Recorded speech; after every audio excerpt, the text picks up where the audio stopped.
Amis internautes, Tribune Politique, une émission typiquement politique qui débarque sur votre chaîne YouTube Londo Info TV. Tribune Politique se veut un cadre qui va aller au fin fond des questions politiques dans nos zones.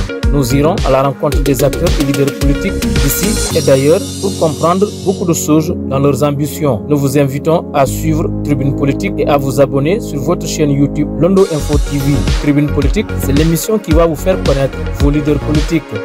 Amis internautes, merci de votre fidélité renouvelée sur Londo TV Info. Comme annoncé, nous vous proposons une émission politique qui s'intitule Tribune Politique, une émission qui va à la rencontre des acteurs et des leaders politiques pour échanger sur des questions politiques afin d'asseoir des jalons d'un développement durable. Et pour ce premier numéro, nous avons l'honneur et le plaisir de recevoir M. Sékou Ndiaye, maire sortant de la commune de Kaou et candidat à sa propre succession, puisque c'est lui qui conduit la tête de liste de la coalition Benno Bokk Yakaar dans la même commune. Monsieur Ndiaye, merci de nous avoir accordé cet entretien. Merci. Avant d'entamer donc l'émission, on va vous laisser saluer nos internautes. Ok, merci Giros, voilà pour l'invitation. Et permettez-moi de saluer mes chers internautes qui nous suivent un peu partout dans le monde. Voilà, c'est un plaisir en tout cas pour moi de partager ce premier numéro de votre émission Londo Info TV. Voilà, donc vous encouragez également sur cette lancée-là parce qu'on voit qu'après Ibarat TV et d'autres, tels que Goudamp Kibaro, je pense. Il y a également Londo TV qui vient de naître. Et ça, cet engagement, nous devons quand même vous encourager et encourager les jeunes du département à aller dans le même sens pour la création effectivement de l'emploi aussi. Voilà, donc c'est un plaisir pour moi de partager cet instant avec vous. Voilà, et saluer également tout le monde et implorer le bon Dieu pour que les élections vers lesquelles nous tendons puissent se passer dans de très bonnes conditions, dans un climat apaisé et que le meilleur gagne. Merci. Voilà, merci beaucoup, M. Sékou Ndiaye. Je rappelle toujours à nos internautes que vous suivez votre premier numéro de votre émission Tribune Politique et ça se passe sur Londo Info TV. Alors, M. Ndiaye, la première question qui nous vient en tête, comment vous présentez aujourd'hui à nos internautes? Comment nous présenter à vos internautes?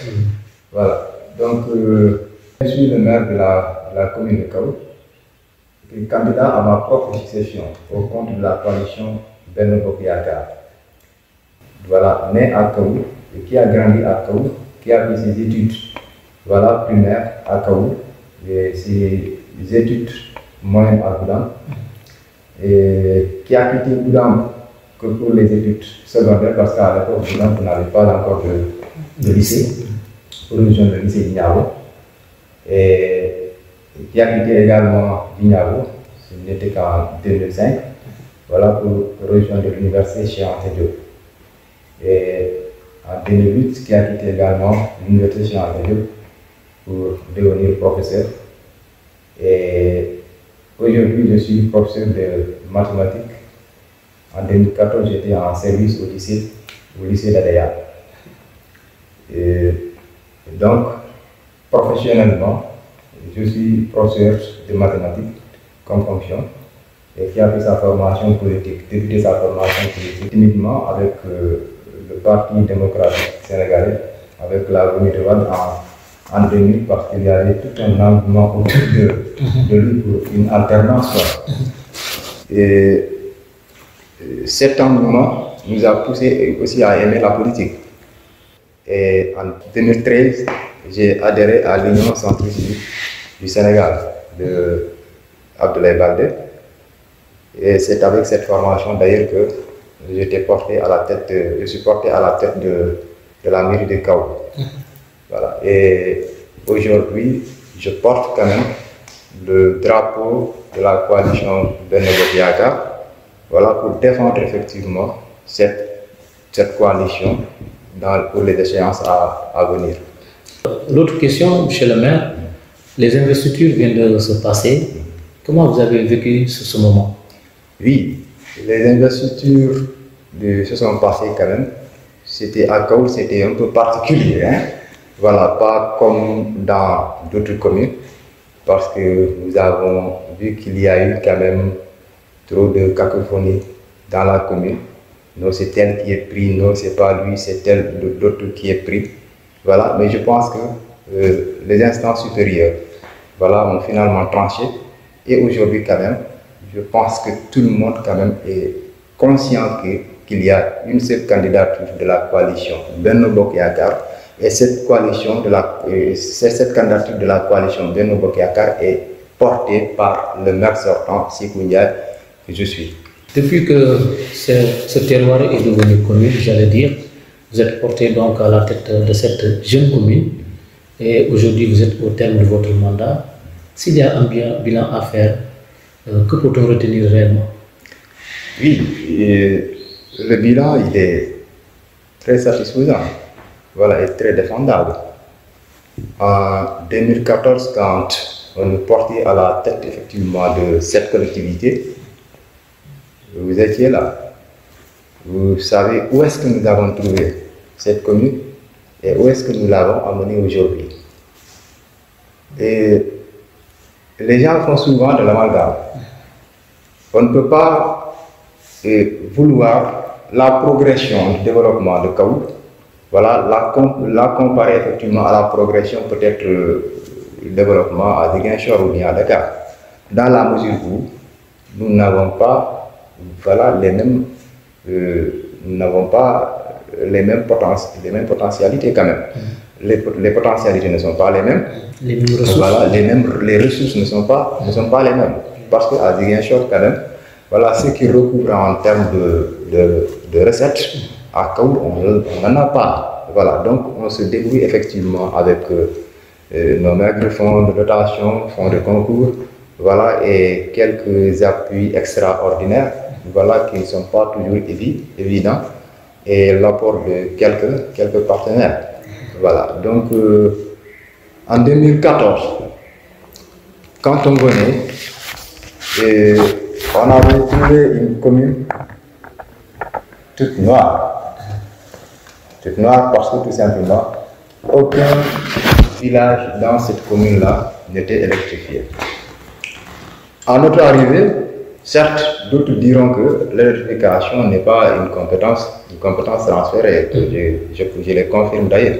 Ce n'est pas une compétence transférée, mais je pense que c'est l'engagement aussi de l'équipe municipale, notre abnégation, voilà, qui a poussé effectivement les décideurs aussi à prendre une décision ferme pour que ces villages-là soient électrifiés.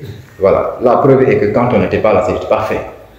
Alors c'est quand on est arrivé qu'effectivement, quelques villages sont électrifiés. Alors, si on évalue, on est à 50%, voilà, de villages électrifiés, de 2014 à nos jours. Et dans cette électrification également, nous avons fait un grand pas, dans la mesure où l'éclairage public en ce moment-là, c'est une compétence transférée, tout le monde le sait. Voilà. Donc, dans cet éclairage public, la population quand même a constaté l'effort que nous avons fait sur le terrain. Voilà. Nous avons déployé des moyens qui nous ont permis effectivement d'avoir des villages entièrement éclairés, tels que le village de Kaoul, le village de Mangapunda et le village de Pointe-d'Os où en tout cas il y a encore des efforts à faire. Aujourd'hui, en rentrant, vous pouvez passer, vous trouverez peut-être l'équipe sur place et nous avons déployé déjà une vingtaine de lampadaires, voilà, que la Sénélec va installer ce soir jusqu'à demain matin. Voilà. Et on continue également sur cette lancée-là, voilà, au niveau de Kaou, Mangakunda, où la qualité de l'éclairage, en tout cas, voilà, est quand même très satisfaisante. Alors, si on quitte le domaine de l'éclairage public, on va par exemple à l'éducation. L'éducation, c'est le point phare de notre programme depuis 2014. Je vous ai dit que j'ai étudié à Kao. Jusqu'au CM2, pratiquement, j'ai passé effectivement mon enfance dans des abris provisoires. Je suis revenu comme enseignant. J'ai enseigné dans le Bignona, j'ai enseigné dans le ADA et j'ai continué à enseigner également dans des abris provisoires. Je me suis dit que chez moi, si jamais je passe maire, je dois effectivement éliminer tous les abris provisoires. On s'est fixé comme premier objectif éliminer les abris provisoires dans les écoles qui sont voilà, de notre ressort. Oui.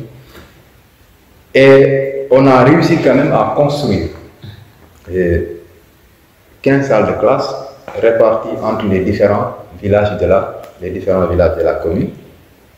Après avoir éradiqué les abris provisoires, de 2014 à nos jours, nous avons toujours fourni des fournitures scolaires, nous avons toujours donné des fournitures scolaires aux écoles à temps réel. Parfois, le jour de la rentrée des profs, bien des enseignants, ils trouvent déjà les fournitures scolaires sur place. Ce n'est pas le cas peut-être pour cette année, dans la mesure où nous avons reçu un peu tard voilà, les expressions de besoin du CODEC. Mais ils ont réussi quand même à entrer dans les fournitures au courant du mois de novembre, début novembre. Et ces fournitures sont toujours distribuées entre les différentes écoles. Et chaque élève voilà, se sent effectivement dans cette distribution de fournitures scolaires. On doit aider l'équipe municipale dans ce sens-là. Ce n'est pas parce que la mairie met les moyens que les parents aussi doivent abandonner. Voilà, donc là je lance un appel égal, je profite de l'occasion pour lancer un appel voilà, à tous les parents d'élèves d'aider l'équipe municipale effectivement dans ce sens-là. Et les fournitures que nous donnons, il n'est pas dit que ces fournitures-là sont suffisantes effectivement pour voilà, le bon apprentissage de nos enfants. Amis internautes, Tribune Politique, une émission typiquement politique qui débarque sur votre chaîne YouTube Londo Info TV. Tribune Politique, c'est un cadre qui va aller au fin fond des questions politiques dans nos zones. Nous irons à la rencontre des acteurs et leaders politiques d'ici et d'ailleurs pour comprendre beaucoup de choses dans leurs ambitions. Nous vous invitons à suivre Tribune Politique et à vous abonner sur votre chaîne YouTube Londo Info TV. Tribune Politique, c'est l'émission qui va vous faire connaître vos leaders politiques.